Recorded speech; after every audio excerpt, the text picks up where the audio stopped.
তো আজকে নুডলস রান্না আমি ধনিয়া পাতা, টমেটো, কাঁচামরিচ, গোলমরিচের গুঁড়া, রসুন কুচি, পেঁয়াজ কুচি, এখানে কিছু আলাদা পাস্তা সিদ্ধ করে নিয়েছি। এখানে ফুলকপি, সিম, আলু, পটল দিয়ে হালকা একটু সবজি সিদ্ধ করে নিয়েছি।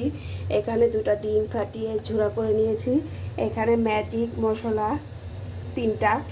আর এখানে এই যে আমি ওই নুডলসগুলি বানাইছি, ওই নুডলসগুলো এখন আমি রান্না করব। তো সেটা আপনাদের সাথে শেয়ার করব, আপনারা আমার সাথে থাকেন।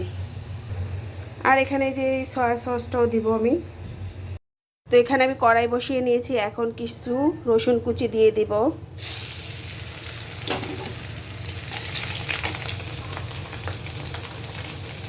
তো এখানে কিছু পেঁয়াজ কুচিও দিয়ে দিলাম। এই তো কাঁচামরিচও দিয়ে দিলাম, বাচ্চারা খাবে তার জন্য কাঁচামরিচ বেশি দিলাম না, ঝালও দিলাম না। এই তো গোলমরিচের গুঁড়াগুলো দিয়ে দিলাম, আমি কখনো দেই নাই, তো আজকে একটু দিলাম, দেখি ডিফারেন্স হওয়ার জন্য। সবটুকু সয়া সস দিয়ে দিব। সবজিগুলো হালকা ভাপিয়ে নিয়েছি, পুরোপুরি সিদ্ধ করে, তো এটা দিয়ে দিলাম।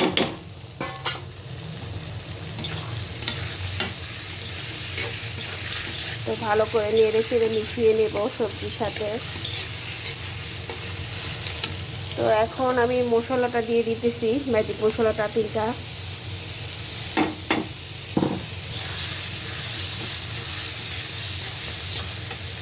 তো এই টমেটো কুচিগুলো দিয়ে দিতেছি। এগুলো ভালো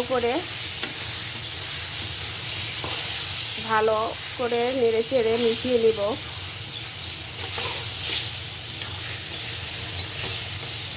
চুলার আঁচটা এই টাইমে আমি বাড়িয়ে রেখেছি, যেন এগুলো বেশি কুক না হয়। তো এই পাস্তাটা এখন দিয়ে দিব। লবণ দিয়ে আমি সিদ্ধ করে নিয়েছি।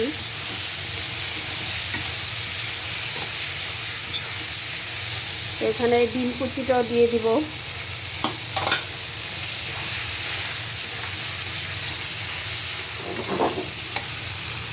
সয়া সস দিচ্ছি, সয়া সসে লবণ আছে, আমি হালকা একটু লবণ দিয়ে দিলাম, লাগলে আবার পরে দেব। এখন আমি আমার বানানো নুডলসটা দিয়ে দিব এটার ভিতরে।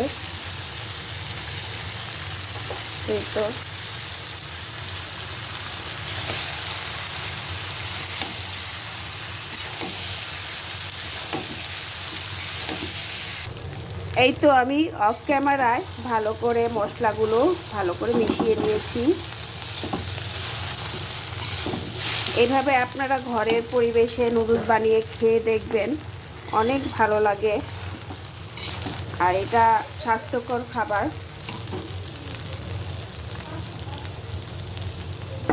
এখানে আজকে আমি ধনিয়া পাতা দেব। ধনিয়া পাতা নুডলসে দিলে অনেক ভালো লাগে, খেয়ে দেখবেন। সবাই তো কম বেশি রান্না করতে পারে, এক একজনের রান্নার স্টাইল এক এক রকম। তো আমি এক জায়গায় দেখেছি এরকম নুডলসে ধনিয়া পাতা দিছে, তো আমার কাছে অনেক ভালো লাগছে, তো আজকেও আমি দিলাম।